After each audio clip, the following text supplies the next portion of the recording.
สวัสดีค่ะอาจารย์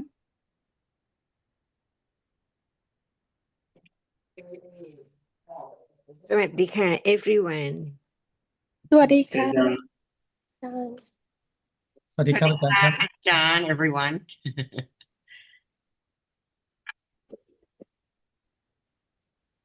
สวัสดีค่ะ everyone. Hi, Anne. Kim Hong, everyone. Good to see you.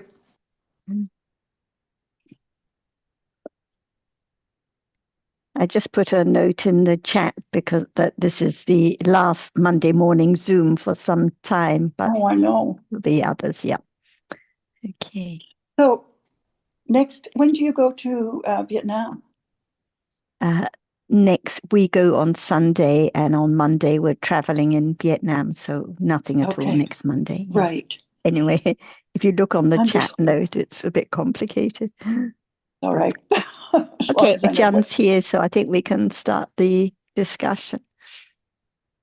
And I'll be putting notes on DSG too.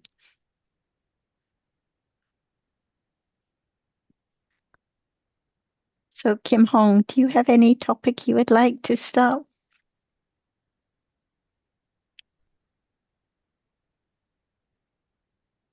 Yes, good evening, good morning, everyone. I just have the doubt of Aramana. When we say that the Dhamma subject or Somya Ramana always that be out of the five of Ramana or include five Ramana. Aramana just means object. So any object experienced is aramana. So at a moment of seeing, the aramana is visible object. At a moment of hearing, the aramana is sound. But at a moment of thinking, like now, the aramana is a concept, an idea. So the aramana can be reality or concept. Whatever is experienced is aramana.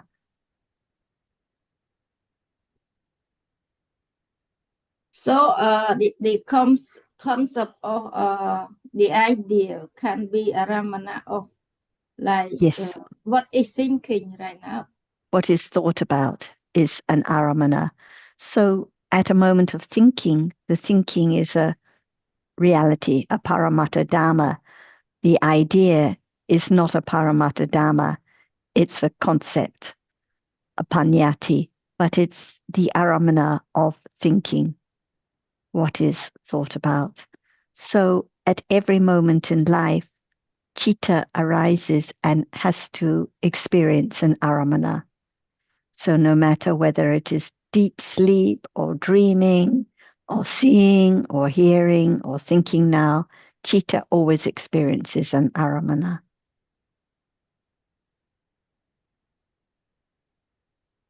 So as you said, how about wisdom? Wisdom always have panyati aramana or always paramattha. So it depends on the degree, the level of panya. So like now, considering what is seen, the visible object, it is a panyati, a concept of visible object that is being thought about. It's the idea of visible object with panya, because it's wise considering about what is the world now, just visible object that's seen. When it is the direct understanding, it is the paramatta dhamma that is experienced by way of nimitta. So the visible object itself, the characteristic of visible object, even though it's by way of nimitta, it's still paramatta dhamma that is experienced. So panya can experience either panyati or paramatta dhamma. At other moments of kusala, for example, moments of metta, then it's always a panyati as object. thinking about the welfare of the others, showing kindness to other beings, for example.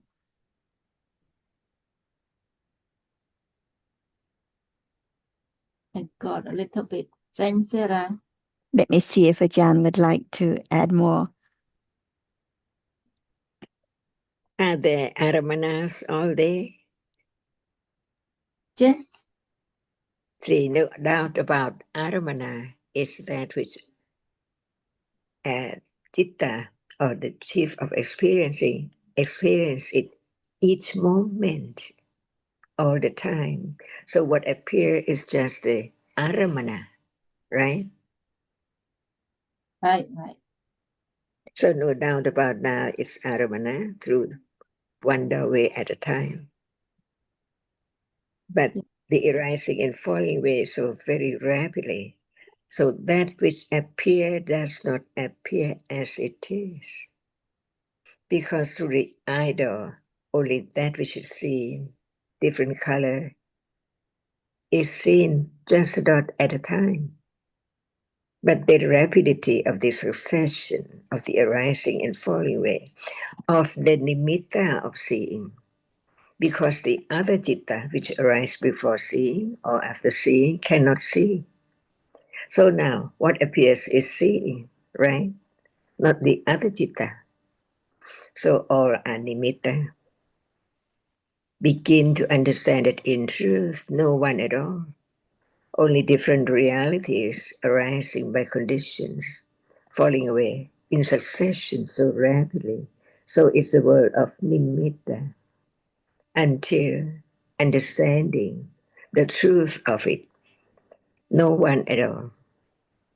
Only different realities conditioned to arise and fall away non-stop. As long as there are conditions for whatever arises, it has to arise right then and then gone. This is life. No matter in what heaven or hell of a human being, life is just the arising and falling away of the conditioned reality. That which arises to experience arises now. It sees now. And that which arises but cannot experience the object appear when citta experience it. So it's the word of citta, cittasika, and rupa. That's all. Is this true? Yeah, true. Satya Parami, is it firm now? Not yet, but start a little bit. Yeah, a little bit, a little bit, a little bit, until it's firmer and firmer. Dhammadra, see? Adidana Parami, no change at all. It's the way it is. So understand Dhamma. What is Dhamma? No doubt about Dhamma, right? Whatever is real is a Dhamma.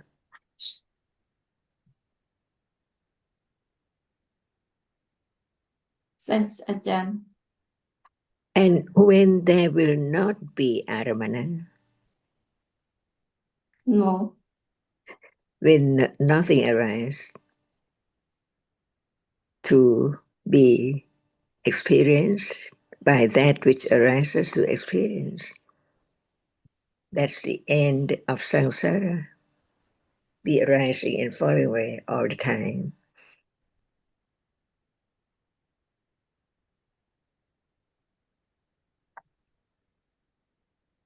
So subtle.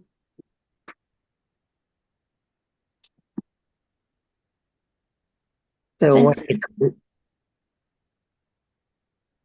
Sorry, Ajahn. so what is conditioned now?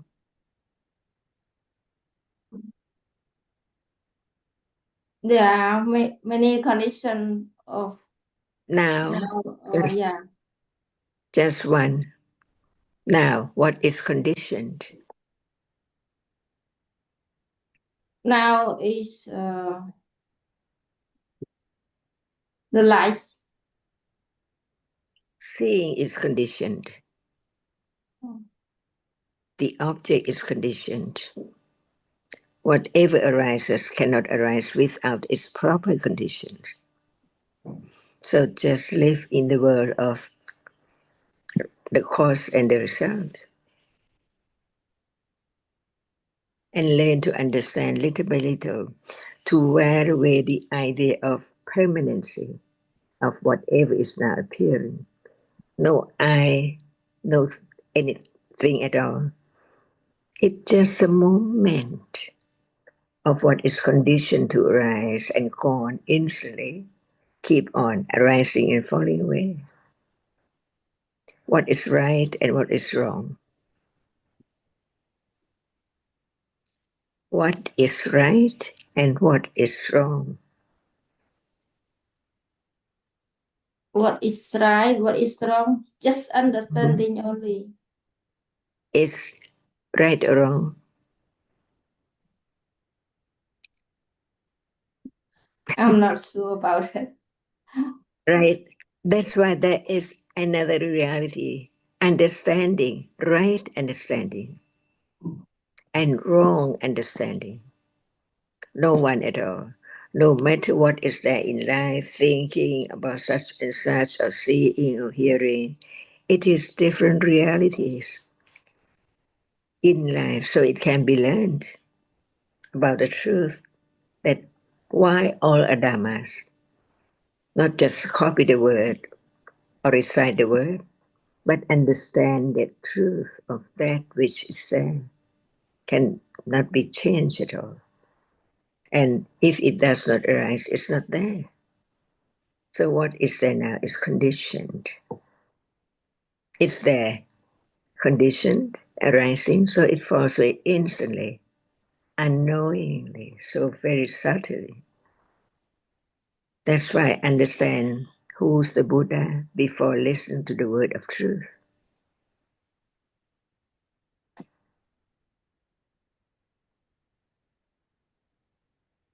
Is it true?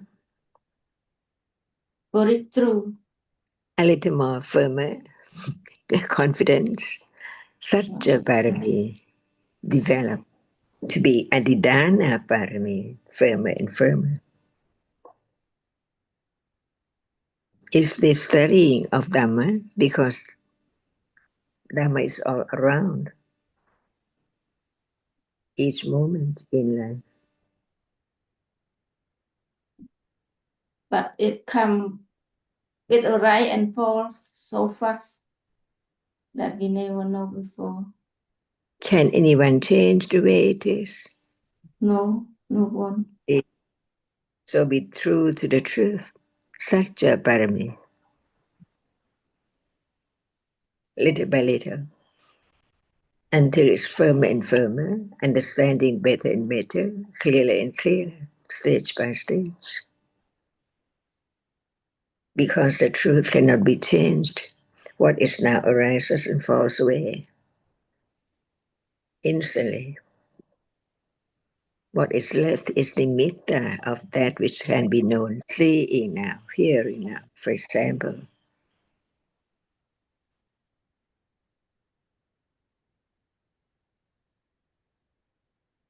Just before we carry on, Kim Hong, Prakash has just mentioned that his cousin is here for the first time. His cousin is Arun, so maybe Arun is not familiar with any of the Pali terms.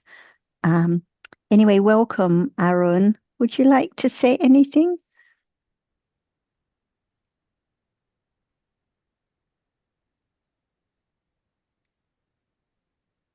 Is he familiar with any of the Pali terms, Prakash?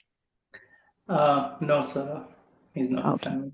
Okay, so I think we need to, when we use Pali terms, mention what we're talking about. So just now we were talking about aramana, which means object. So at every moment in life, there is a moment of consciousness and it experiences an object, which we refer to as aramana. So usually we think that there is a self, I, that sees or hears or thinks, but we learn in the Buddha's teachings that at each moment in life, there's just a moment of consciousness, a moment of seeing, a moment of hearing, a moment of thinking, experiencing an object. So that's what we're talking about at the moment. Okay. Carry on, Kim Hong, and then Azita would like to talk as well.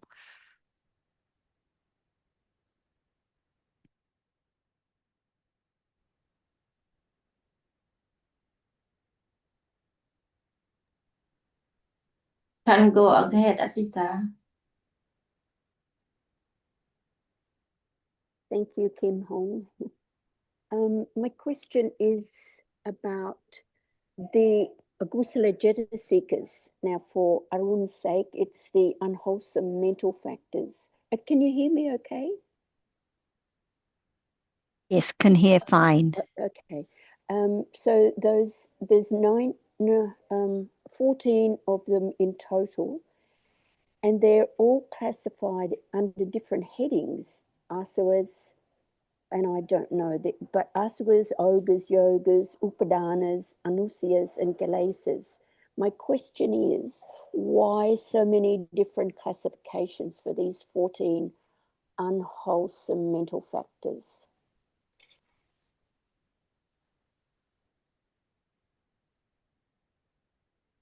I'll let Ajahn answer, but I think it's just to point out different degrees and different ways of considering them as hindrances, as very subtle, oozing out kinds of attachment and ignorance, as floods and so on. But perhaps Ajahn would like to explain why there are so many classifications. That would be And good. just before Ajahn speaks, I'd like to also just reiterate what Sarah said about the different ways of classifying help us to consider them in different ways, just as realities as a whole are classified as khandhas, as dhatus, as yatanas, and each way of classifying helps us to see the realities in a slightly different way. So it is with the agusala mental factors, same sort of idea, and in specifically some of the different categories in which the same agusala factors are mentioned are just more intense or stronger levels of agusala. Right, okay. Thanks, Yeah. Jonathan. Thank you. Yes, Ajahn, please go ahead. In order to understand the truth is right now. So is the attachment now Yes, to that which is seen? To what now? There is attachment to what now? Well, I'm sitting beside a big window and I'm attached to what I'm seeing outside. I'm also attached to listening to the Dhamma. That's it. I. Yes. See, even there's no word at all, no thought about it, but it's there, unknown. As soon as the object is experienced, ignorance is there for sure, when there's no right understanding. So no understanding of the truth of that which is seen.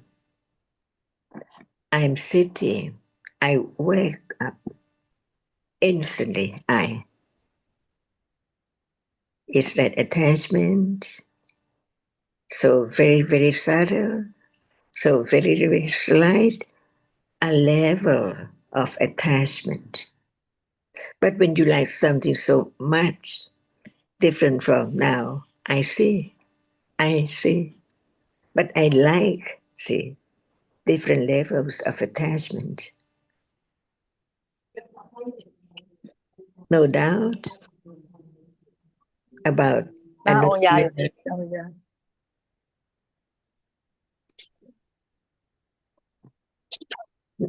No doubt about Anusya, no doubt about Asya, no doubt about other moment that it appears to be moment of liking something. You like coffee? I love coffee. The different degree of I see now.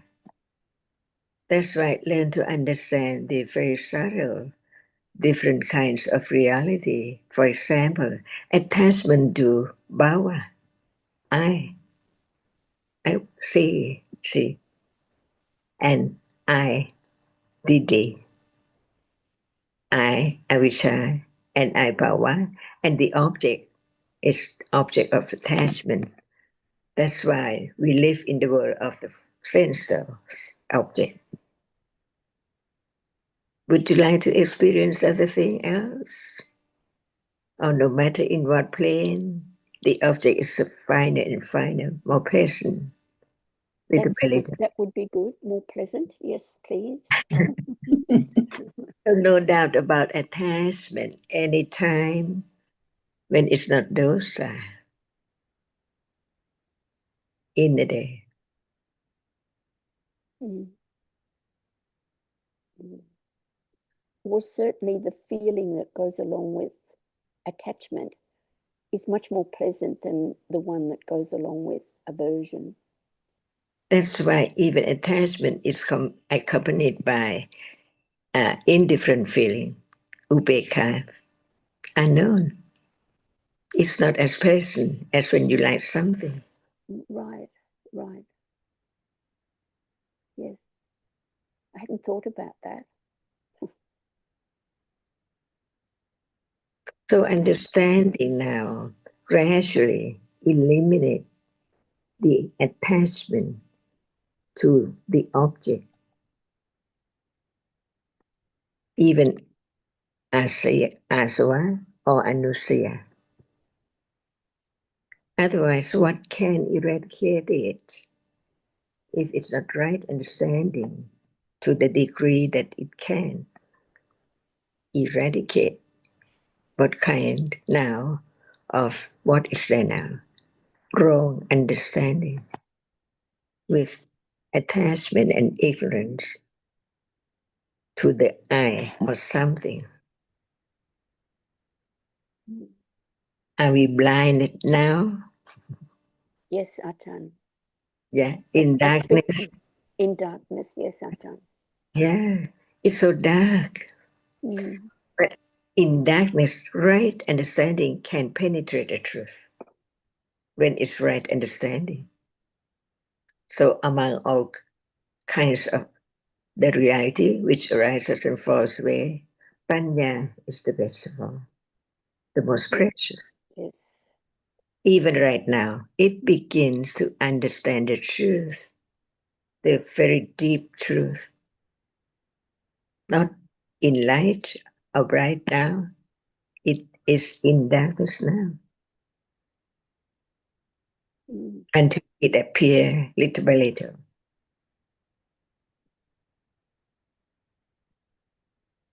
So it's not just the light, ordinary light, but it's the light of right understanding.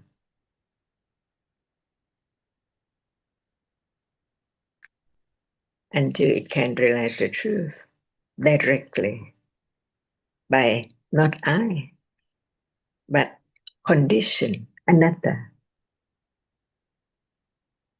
So the right understanding develops with the understanding of anatta, but not in word. For example, when we talk about who see, I see, wrong, a reality, seeing is seeing, right, anatta. Both are anatta. No matter what is there, must be anatta. All dhammas are anatta.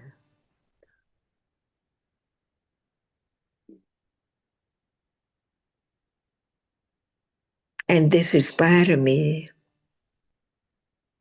because without understanding a little more, it's impossible to let go all kinds of akusala conditioned by avijja and attachments.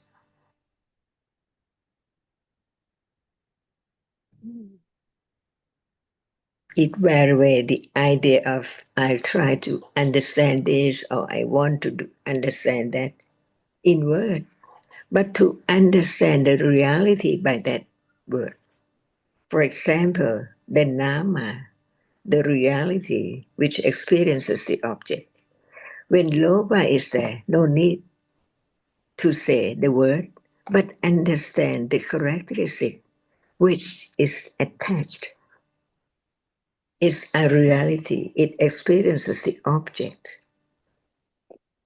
It clings to that object. See, understanding this, no need to say about Nama because it's Nama which clings.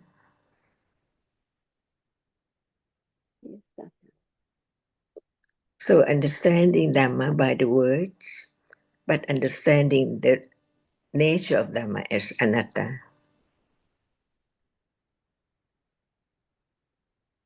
So, Ajahn, that second noble truth is attachment, isn't it?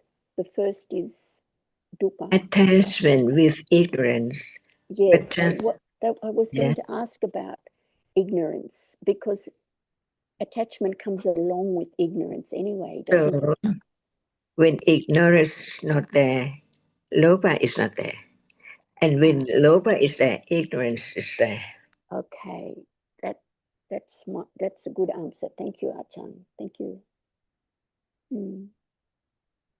Because I was wondering why ignorance was not mentioned in the second noble truth, but it's there anyway. It's there underlying. Yes, Ajahn. Yes.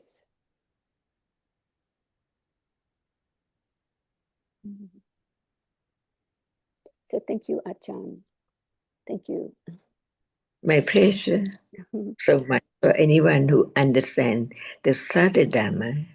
Because before study Dhamma, we have to understand who's the Buddha, the enlightenment. So we listen to the word of truth from who? So we learn that how subtle it is from very beginning. Each word, for example, Dhamma, just not only the wholesome moment, but any moment, no matter what is real, is a Dhamma, because the word Dhamma means whatever is real.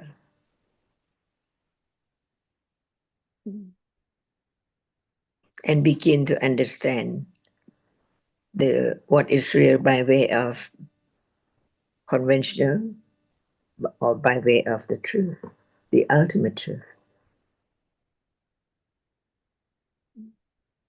Learning Dhamma is learning to understand the truth of whatever is there. And in my situation, there's a lot of clinging to that learning the Dhamma, wanting to know more and more. Yes. Why? Why? Well, why? Because that's what I want. That's what I want. I want. So just study for I. Not understanding the truth. It can be learned, it can be proved, it can be understood, it can be realized. Better than no understanding of the truth of this moment at all, because there is a moment now. No understanding of the truth or understanding the truth, depending on the accumulation. Even just for me, or just for the sake of understanding the truth.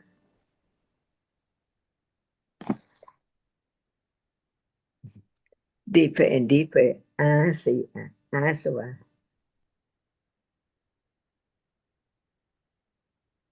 And we can say, why such clinging? Because of ignorance again. So ignorance is actually a condition for all conditioned realities in life.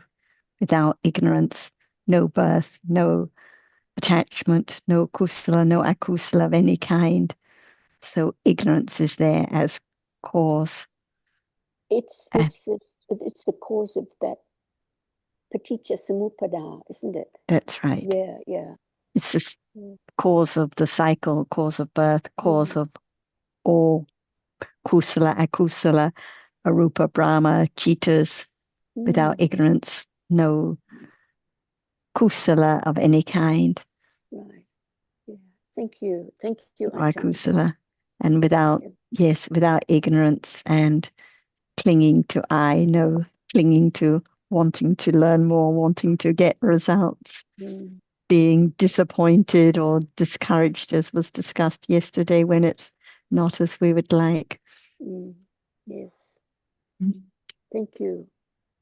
Thank you. And Thank you. Azita, I'm not sure what you meant when you said the second noble truth doesn't refer to attachment.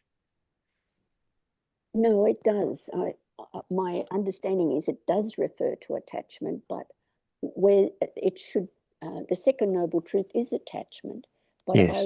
I was querying, why shouldn't it be ignorance? But ignorance is there already. I see. Along with attachment. That was. Yeah, sorry, misunderstood. That's okay, no problem. Thanks. Sita, when you spoke earlier and said something, what wants to understand a little bit? Understanding, as you said, I want to understand, but actually the reason understanding is, it's understanding that understands. I'm forgetting the first phrase, but in truth, I want to understand, and that is so true. And it suddenly appeared deeper and deeper and more and rooted.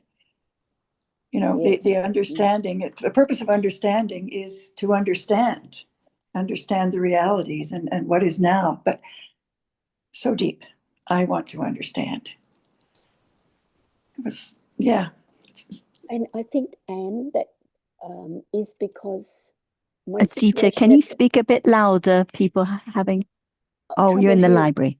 Okay, well, okay. Yeah, I think I might leave it at that because. No, carry on. We'll just turn up our microphones. What was that? Just my situation at the moment is quite difficult, and there's a lot of unpleasant feeling. So that's the reason why I want this to hurry up. I want to understand more and feel better. So basically, that's it. Yeah.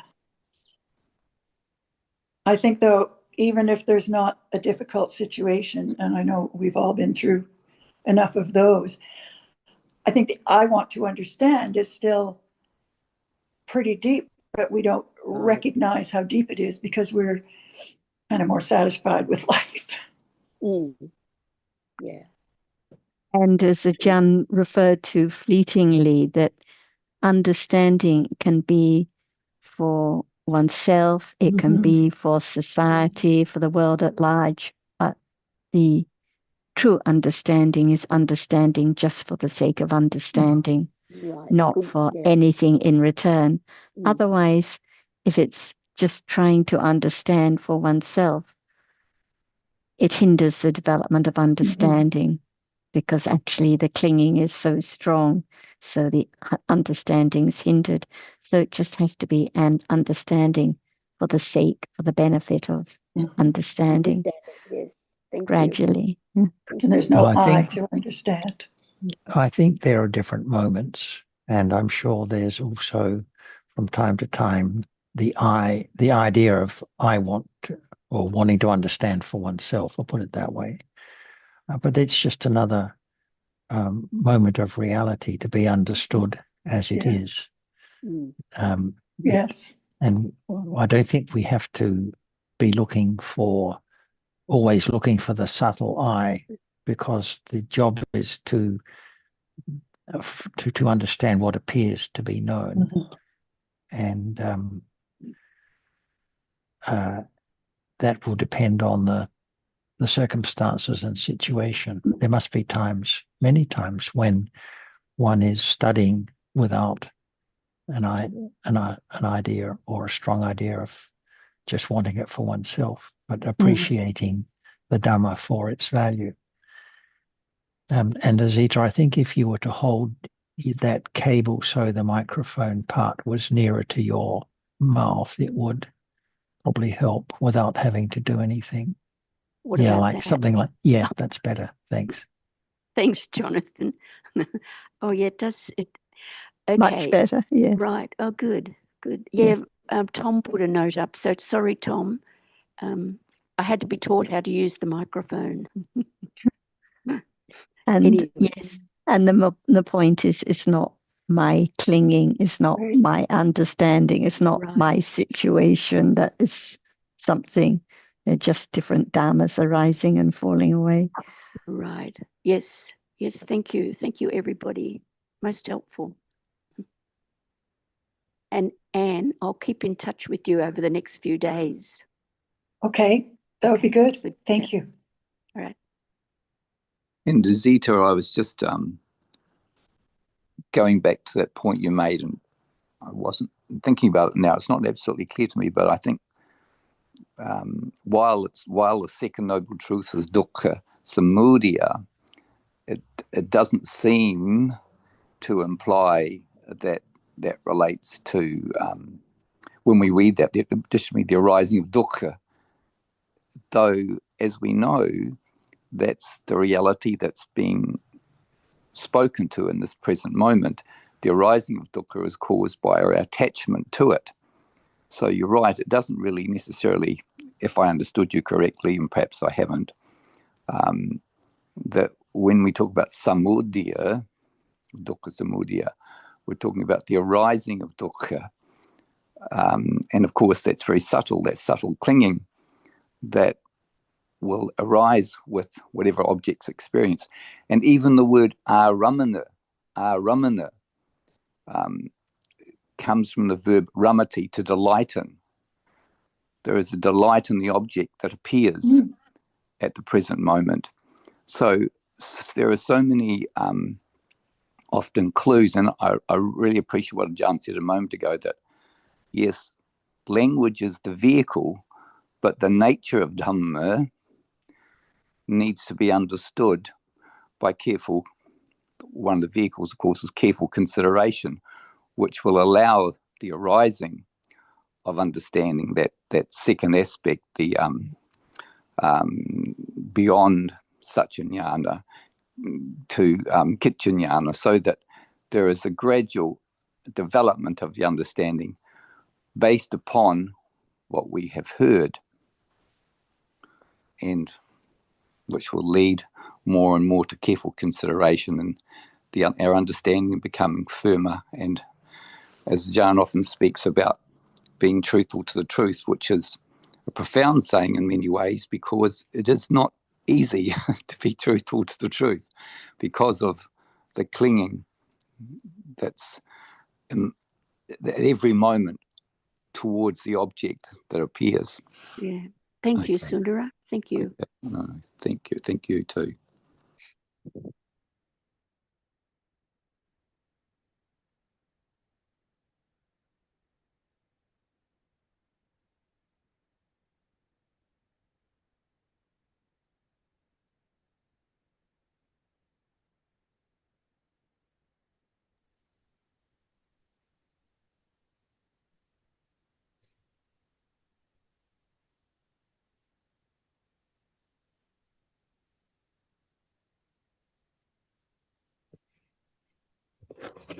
Sarah, I have a question.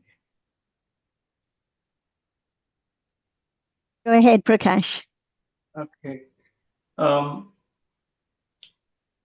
Is there any possible where only moha arises without lobha or dosha? By Yes, asking this question, lobha and dosha always in the background of ignorance, isn't it?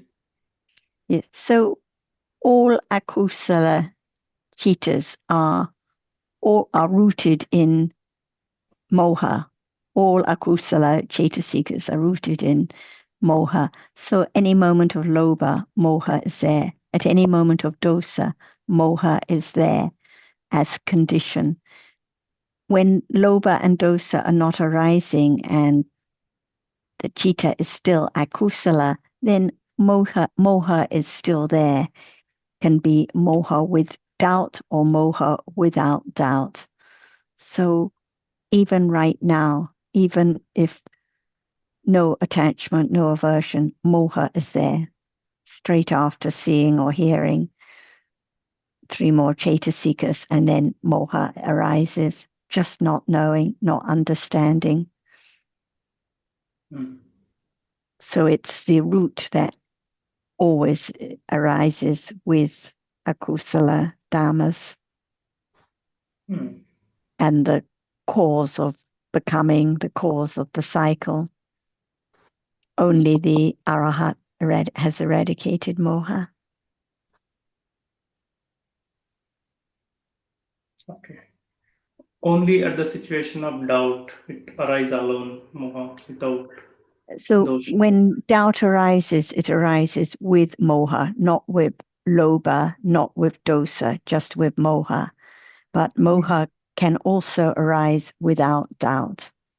So 2 kinds of moha mula chitta.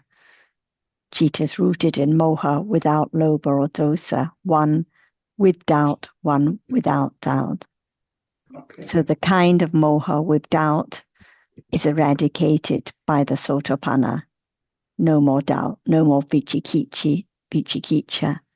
But the other kind of moha is only eradicated at the very end, at the stage of arahat. So it's daily life. It's now moha all the time from as soon as one wakes up. So very, very common. If one doesn't know whether it's kusala or not, moha is there. If one's wondering if what one hears is true, moha is there with doubt.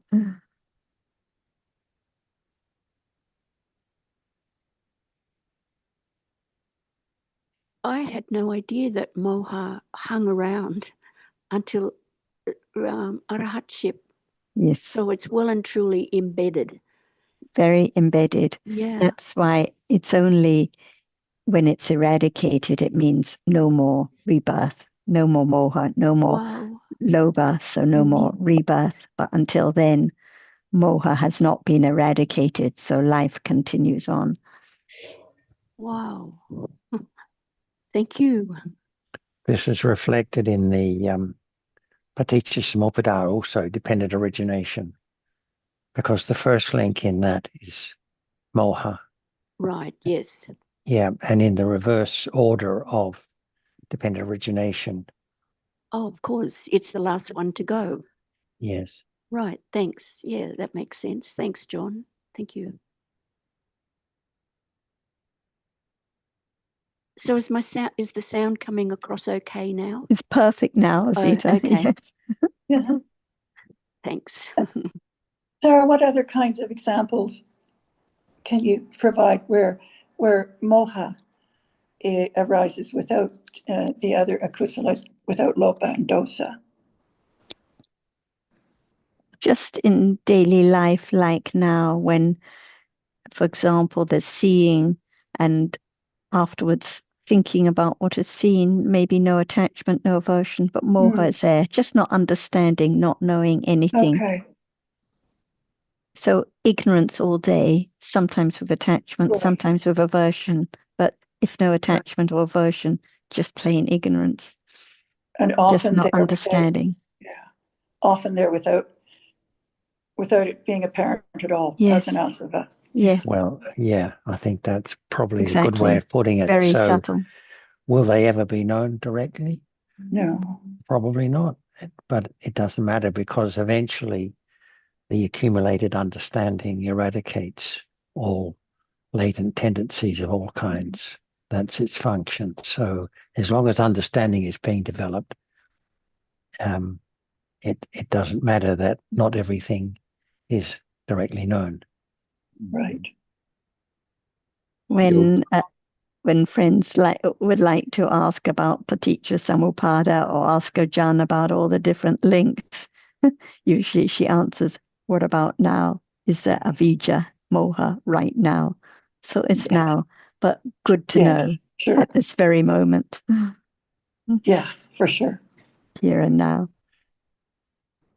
Whether we think there is or not. And it's one of the asavas also.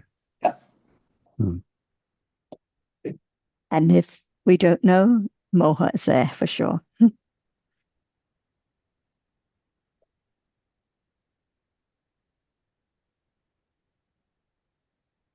Picturing it hanging over us all the time. Well, that's true in a way, and like the sword of Damocles. You're right. There is that restlessness, udacha, which is always there. It's just been shared with us all right to the very end. Udacha, that restlessness of chitta, that accompanies that level of moha. But it's, as Jonathan's alluded to, it's not something we have to look for. But it'll be lurking there at some level or other, that's for sure. Thank you. So no amount of rescue remedy gets rid of it. It just has to be understanding. I don't know if anyone knows what rescue remedy is. Possibly, yeah. That's it's a homeopathic remedy, but good point, Azita. I sometimes use my rescue remedy. Yep, you're right. Panya is the best rescue remedy. Thank you, yes. Understanding for the sake of understanding, not to get rid of my ignorance with a remedy, but just for the sake of understanding, developing. I was just thinking, though, as there's more and more understanding, again, I'm just thinking here, moha will become more apparent. Because in order for it to be eradicated, it has to be directly understood. Yeah. Exactly. And sometimes, like when one's daydreaming or just out of it, and then one appreciates, oh, so much ignorance. So it's not the direct understanding of moha, but more appreciation that there's ignorance there, realizing that it's here all the time. So beginning to understand more about its nature and how prevalent it is. Let's see if Ajahn would like to add more on this topic.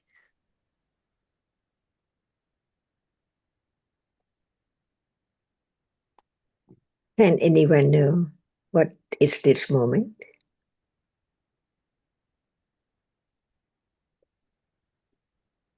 Not without direct understanding, no.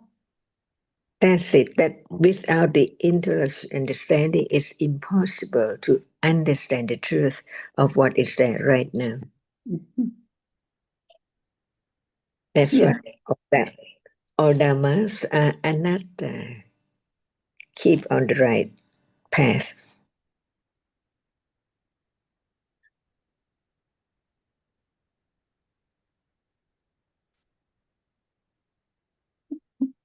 It's so easy to hypothesize about some of these things, and that's really just taking one away from the present moment. And it's impossible to understand what is there now.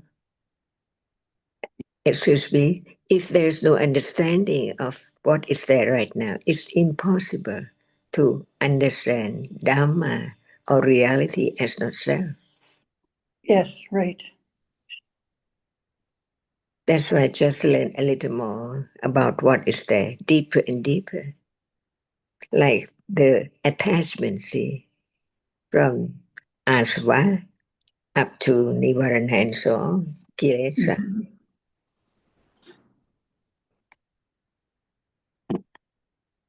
Just learn little by little to let go the idea of self at moment of understanding the truth only. So it's quite very subtle path. And as long as there is no understanding of the truth of what is there now, it's impossible to realize the truth. And the truth is so very close. No attention to any reality which is so close. Too close to know. Oh, it's so very close that we take it for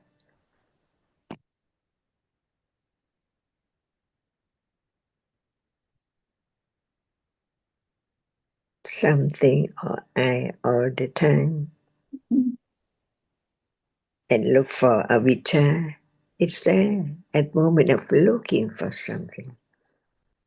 What is there? Just depend on understanding little by little about the ultimate truth of any reality as no one, no thing, no world, because the world is breaking now. Seeing arises one world, the world of sight. That's why we learn one word at a time to have more understanding and deeper understanding.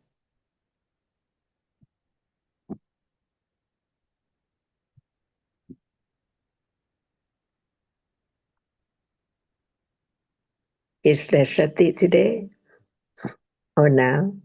See, we talk about it. But whether it's there or not is not known yet. Right. Until it's time. And the moment when sati is known is not the first round. The intellectual understanding about sati will condition moment of understanding sati when it's there. So without the intellectual understanding of any reality, even it's there, it's not known. So when we talk about sati, or we talk about the moment of understanding directly a reality which is there right now, Chitta cannot understand that. Chitta cannot perform that function. So we learn about different realities, different function, because the function of attending is not a function of feeling. See, all Dhammas right now. Little by little, we just talk about it and learn about it to have more understanding about it. Develop, not try to have it appear to be known. For example, sati, see, no one can make it appear to be known. But when it's there, right understanding can understand it. The moment when it appears, when it performs the function of awareness, aware truth, a reality, which has been studied before, that it's just a moment of hardness. And hardness arises before. That's why at moment of seeing, Jakupasata, the eye base, has to arise before seeing. And the object which impinges on it has to arise before seeing. But Chitta and Cetasika arise together. Sees. That's all. Only one moment of seeing. How subtle it is. So many realities, but they cannot appear. Only that which is experienced through the sixth way can appear. But we learn about Chitta to understand it, how short, how tiny it is, how quickly it arises and falls away, just to let go and understand the truth, the ultimate truth. Chitta is not Cetasika. So at moment of attachment, we learn about attachment until attachment is known right then, but not by Chitta. So we learn about another Cetasikas which can perform that function, aware, to be aware of a reality with right understanding of that level. That's why we understand the 3 rounds of the Four Noble Truths. Without the understanding of the truth of reality, there cannot be moment of being aware with understanding of a reality right now by conditions. The very, very firm confidence of that moment that it's conditioned. Even moment of being aware is conditioned. That's why have more confidence of all dhammas are anatta.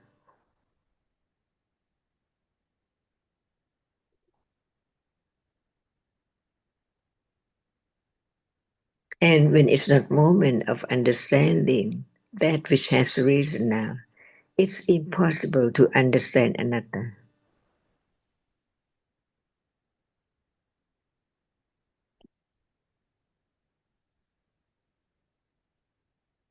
The words for consider carefully.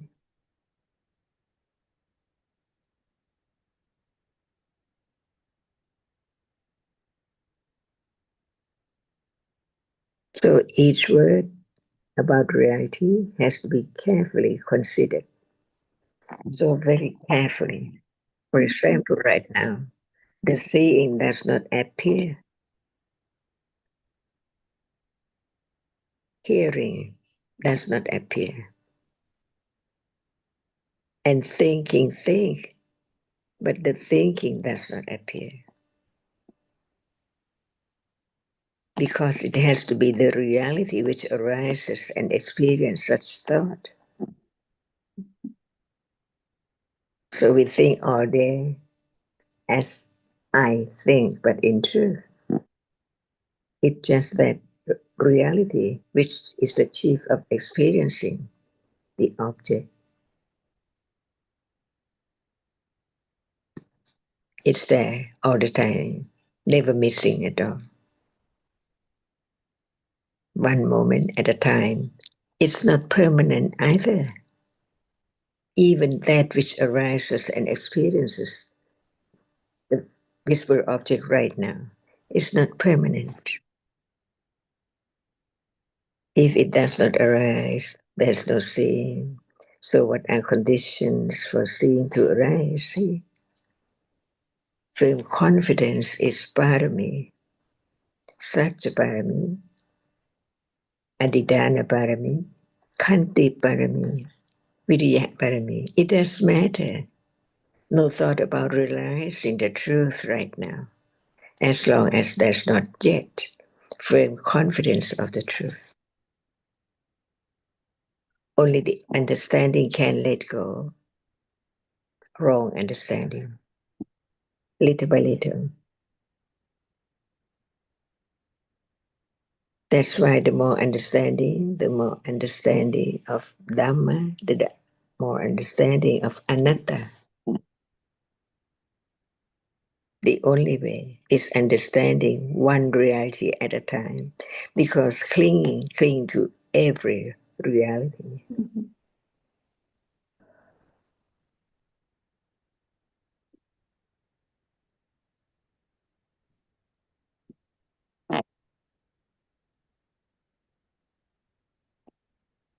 That's so true. You know, I think about anatta, we think we have a definition.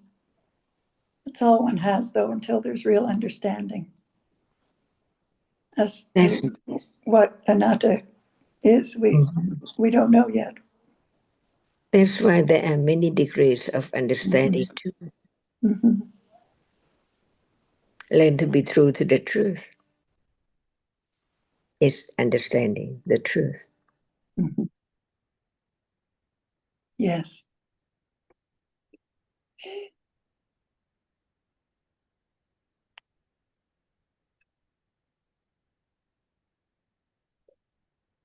And Kun Prakat's friend, is there any question? Ajahn, I think he has left, Ajahn. Next time I will introduce him at the beginning. Yes. Yeah. Sure. Thank you. Mm-hmm.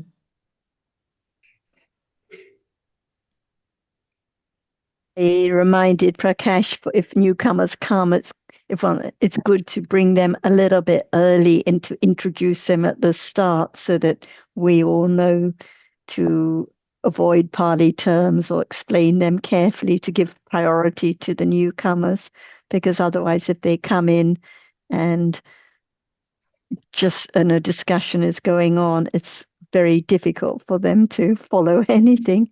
So please Thank you. encourage him to come again, and we try to do better for his benefit. Sure. Thank you. That condition also, Sarah. All conditions, all dharmas, all conditions. Yes. And it also depends on the interest of the listener. But we try to help. We try to give priority to the newcomers. And Tiffany, do you have anything you would like to bring up today? No, not really, but I was listening, and Ajahn spoke about sati, and I was just wondering if sati is only appears when there is kusala moment. So and also it's only aware of reality, isn't it? Not anything else. Okay, you brought up several points. One point is that sati arises with all kusala chittas. When we use appear, it means usually it's the object that is known. So sati arises when at any moments of kindness or generosity or understanding, but the characteristic of sati doesn't appear. It's not known, like now at a moment of sharing or considering the other's benefit. Sati is there at those moments, but if there's no understanding of it, it doesn't appear. And when we talk about sati with understanding, then it's usually referring to, like Ajahn would have been referring to, it's referring to awareness of the reality, awareness of hardness that appears now, awareness of sound that appears now. So in this case, it's arising with understanding. When at moments of kindness or generosity, there can be sati because it's wholesome, but it may be without any understanding. Like we have friends who have very kind habits and tendencies, but no understanding of realities at all. So sati is there at those moments, but at moments of understanding, then panya is there with it. So it's arisen, but we're sometimes not aware of it. It's but arisen, if we're aware and of it, then it's another kind of sati, is it? If we're aware of that sati. if there's awareness of it, then it's not I who is aware. Understanding understands it, and awareness is aware of its characteristic. So that's why it's good to talk more about what sati is and when it arises, because otherwise impossible to understand or be aware of it. So at moments of kindness or generosity, it's guards against akusala arising. So it's mindful to be kusala at those moments. And at moments of awareness of reality, in addition to being mindful of kusala, it is aware of the object. But usually the characteristic of awareness doesn't appear because there's not enough familiarity with it. Understanding has to develop. Understanding will condition the awareness to be aware of it. It's a very high level of understanding again. Yes.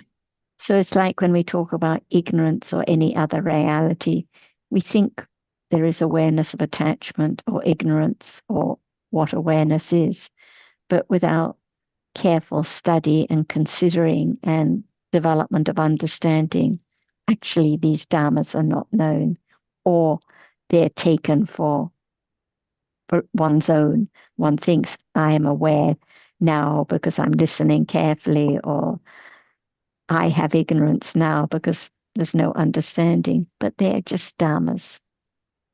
And I know Ajahn will be very glad to talk more about this topic of awareness. Thank you, Sarah. Ajahn? The while you're walking carefully on the street, is there awareness, sati? Sometimes yes, sometimes no. Maybe not. No. No. Yeah, not at all, because it's the moment of attachment to walk carefully across the street. So that's why learn to understand all dharmas little by little. Even they are there, they do not appear to be known. For example, when we use the term or the word sati, we just mean only the reality, which is aware, not forget, of kusala. At moment of giving, without sati, there's no giving at all. At moment of being kind, without sati, there cannot be kindness at all. That's why any moment of wholesome moment, because sati is there, it's aware, it's not forget the kusala of that moment to be dana or sila or bhavana. That's why learn to understand that sati has to be wholesome reality. That's all. So it arises with each moment of wholesome kusala citta. Just learn to understand the difference between in and there. What moment arises with sati and what moment arises without sati. Little by little, always little by little, it's impossible to have sati appear at will or depends on condition, no matter what is there right now. Seeing, thinking, drowsiness, or whatever, laziness, or adama. But we use the term to differentiate the different dhammas, that's all. But its characteristic, its quality is different. So it cannot be the same reality. That's why we learn about citta and citasikas. They both experience the object. They arise together, share the same object, but they perform their functions differently because citta is not cetasika. So now, is there any moment of thinking about citta? Is there any? No, I'm not thinking about citta at all. Even I'm just listening to you, Ajahn. Yeah, even we are talking about citta, and citta is there now. So it's not yet moment of condition to understand citta, to attend to the characteristic of the reality, which is the chief of experiencing the object. No word. But now, what the object appear because citta experiences it well. Just experience the object well, but no understanding of the truth of it. That's why there are many different realities or cetasika. So we learn to understand the moment when it's there, little by little. That is the study of Dhamma. Otherwise, it's just study the word, not the Dhamma. Is it very easy? It's not easy. There's a lot of things going on. Why it's not easy? Because I guess you talked about ignorance before. It's always there and it's so thick. Right, Yeah. right. That's why even now there is ignorance, it's not known. Mm. Even there is attachment to whatever appears, it's not known. Yeah. So just learn to understand each reality as it is, little by little, until it's so firm. For example, if you don't talk about sati, everyone takes sati at moment of thinking or have or walking, cooking, and so on. No understanding that it's not sati, but not careful enough to study the characteristic of sati at moment of wholesome deeds or speech. It's sati. That's why Dhamma develops, not no one develops Dhamma, but Dhamma itself develops at moment of hearing the truth. It is gradually developing the understanding of what is not right understanding, what moment is avijja, and what moment is sati, and so on, little by little, through one's life, and not just one life, because be true to the truth. All adamas right now, all around, but no thought about any Dhamma. Not by anyone, but sati does not arise. See, learn to understand different moment as Dhamma. So it's the beginning to understand the different moment between moment of akusala and moment of kusala. And also moment of vipaka or not. That's too deep. Moment of vipaka. Maybe it takes a bit of thinking about that. What is vipaka now? Seeing pleasant object, hearing See, Dharma. see, we just know. Seeing is vipaka, hearing is vipaka. Why? Why it's conditioned to arise. By My past karma. It's my past karma. That's as much as one can know. Yes. Because the truth of vipaka cannot be known. It's covered up. Even the moment of kusala is covered up about when will it produce or condition the result, its result. Even right now, see, as much as we can know, it's the result of karma at moment of experience, the pleasant object. It's conditioned by kusala karma. But what kind or what kusala moment in years and years ago, past life, this life, conditioned seeing. So learn to understand as much as it can be learned that it's a reality. And all adamas, even right now. But no understanding of what Dharma is right now. So we learn more, little by little, about what is there now.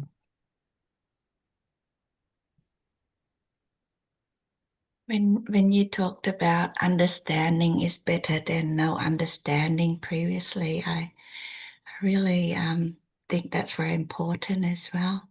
When you spoke about the sati, we took it wrong as I'm doing this, I'm aware, I'm cooking.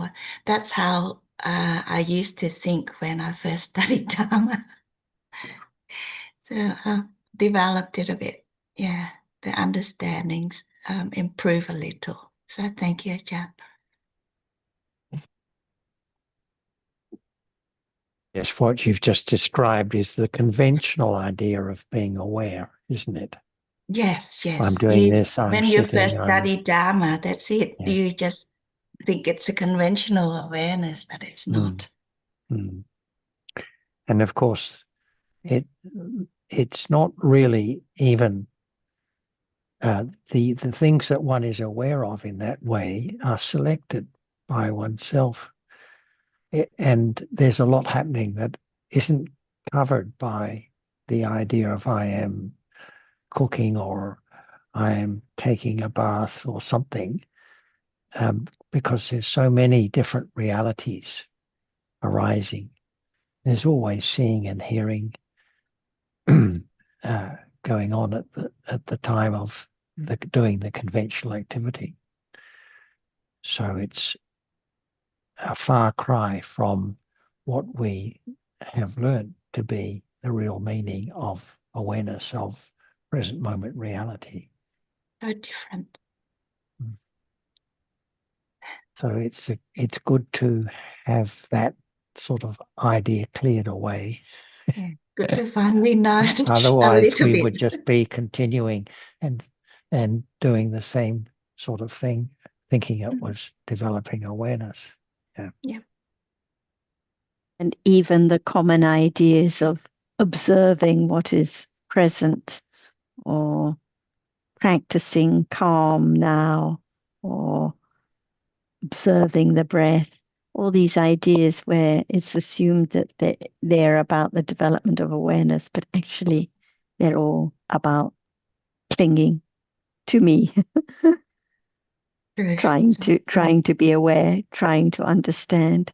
When there's any trying to be aware, trying to understand, however subtle it is, no awareness at those moments. Without hearing and considering about different dhammas, we would have no idea.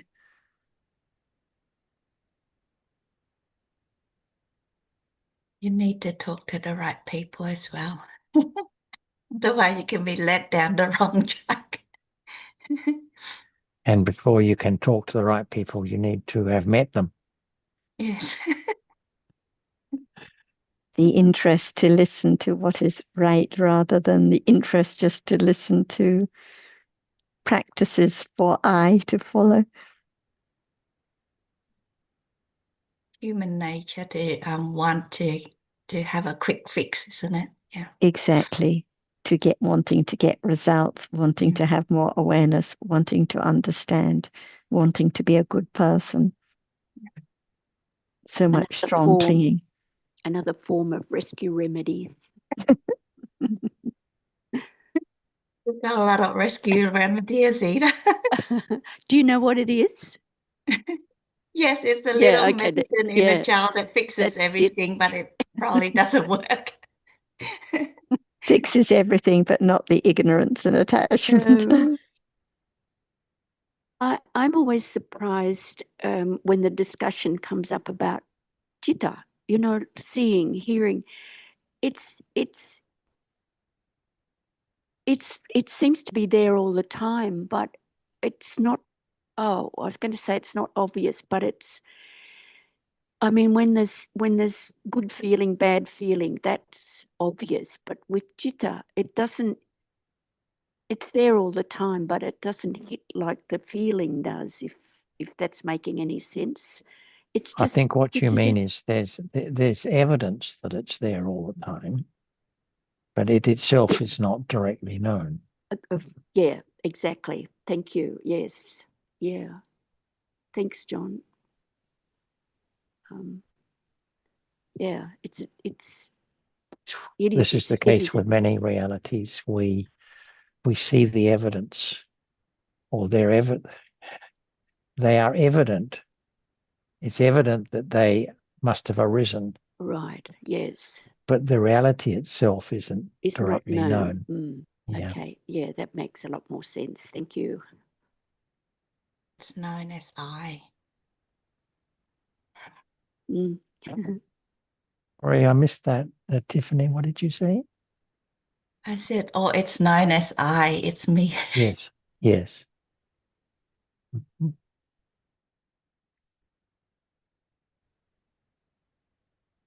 So by that, may I jump in another topic? Go ahead, Nina. Good to hear. So I think I would like to hear more about so we live in the world of nimitta, but the beauty of it is that the nimitta of seeing, hearing can be the object of understanding. So at least there's a light there. So I want Ajahn to remind us again and again, or elaborate more on the fact that how is the nimitta of seeing can be the object of understanding. Just like any kind, any object of understanding.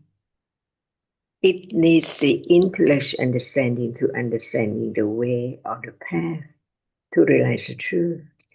And the reality which is now is manasikara, attending to the characteristic, not as it appears. For example, what appears now is not citta, for sure, even there is citta. No attention to citta at all. But it's the moment of being clung to that which appears as something. See, what about citta, which arises and experience just one very, very tiny light or color at a time? That's why learning to understand the way Dhamma is without talking about seeing again and again and again. Seeing is forgotten. On and on and on. No thought about it at all. Just think about the path or whatever is there. That's why we learn about no matter what is real, it's the object of understanding. No one can choose the moment for awareness to arise to be aware of any object at all. But when there is no thought about seeing, no attending to seeing at all, how can seeing appear to be known as it is? Because even if there, it's just like the shadow, not the real one. Until right understanding is strong enough not to forget. There must be citta right now, not the word, but the reality which arises and experiences the object. More subtle than that, even citta is conditioned to arise and fall away. But even the characteristic of the seeing of the citta is not known at will. That's why learn to understand the differences between the nama and the rupa. Is the beginning to understand that they are different, no matter what. Attachment, aversion, feeling, memory, and so on is different from that which does not experience the object. But the reality which appears without understanding from hearing, considering, how can there be the condition to understand it? It's only attachment and ignorance try so hard to realize it.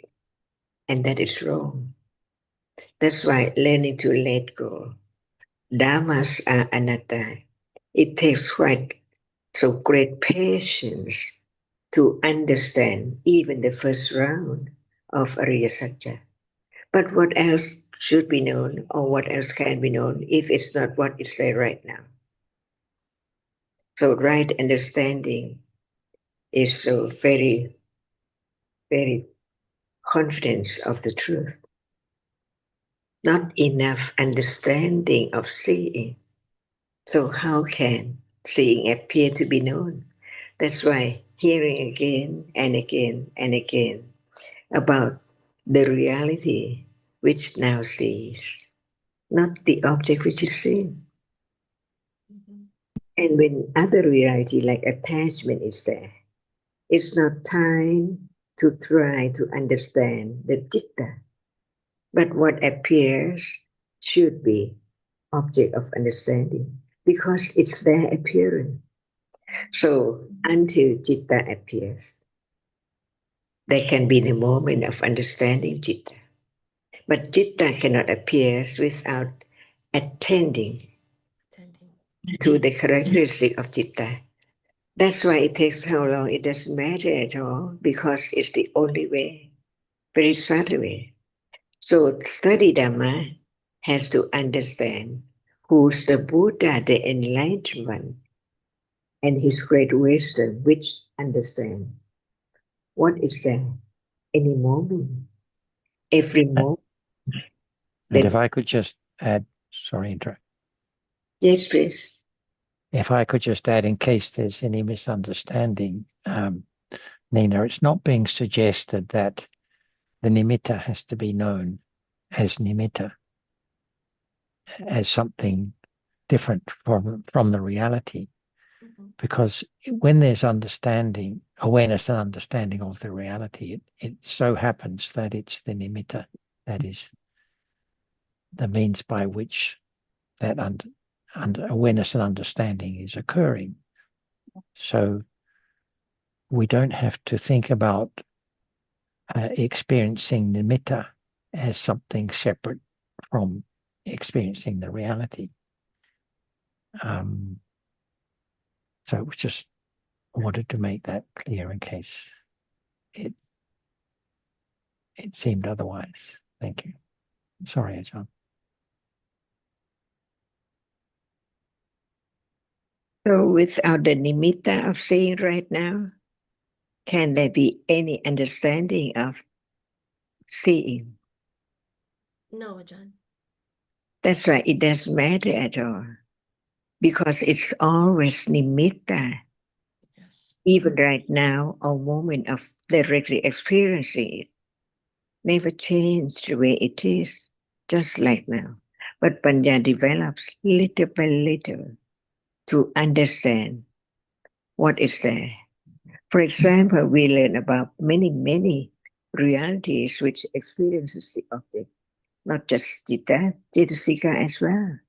We learn about the reality which experience, and we learn about nothing can appear in just a single moment, only by way of nimitta, because the citta, we talk about just citta, the reality which is the chief of experiencing, arises how many moments before seeing. And after seeing, there are many moments of citta which is not seeing. So learn about seeing, that it's not the other moment. So it's there as nimitta of seeing, while there are many cittas around. We have full confidence of that. No matter what appears as nimitta, even at moment of realizing the truth of it. Seeing, see, right now. So what appear which is not known yet is seeing, hearing, smelling, tasting, touching, and all other reality. No selection at all, because all have to be known. For example, if there's still a moment of being attached to what is there right now in life, not just today, any day, by way of something, it's not anatta. It's not a reality yet. That's why anatta is covered up. The anatta-ness of that which is conditioned to arise and fall away instantly does not appear. But there can be the understanding, the basic understanding, the foundation of understanding the truth is so deep. For sure. Because it appears as something all the time, no matter what. So the word anatta is heard, but the nature of anatta is covered up. That's why only right understanding a reality, one word, many words, in order to understand the truth of it. Like seeing, see, it's so common, no doubt, the word, but the nature, seeing, no one knows. No one knows. Until it's reminded a reality is the experience what is seen, what is heard, what is touched all day. So just understanding the truth that the citta is hidden each moment because there is attention to the object which is experienced through any doorway. That's why this kind of understanding so firmer and firmer, little by little, conditioned moment of condition the moment of attending to seeing. Otherwise, no condition to attend to the seeing, as it's just that which experience, only that which experience. Because at that moment, when seeing is there, no thought about that which is experienced. They cannot arise to be object of understanding together. See, more subtle and more subtle to understand the very, very subtle truth, all by conditions. And when it's firm, it's such a parami. Understanding cannot be changed little by little. And it's time now, I think. Yes. Thank you ส for วัส the ดีค่ะอาจารย์ สวัสดีค่ะ สวัสดี ครับ ค่ะอา อา จา จาร ร ย์ ย์ สวัสดีครับ Thank you very much อาจารย์ Thank you See you everybody everyone Thank I you, John. would just like to say thank you, Nina. You always bring up the most wonderful questions.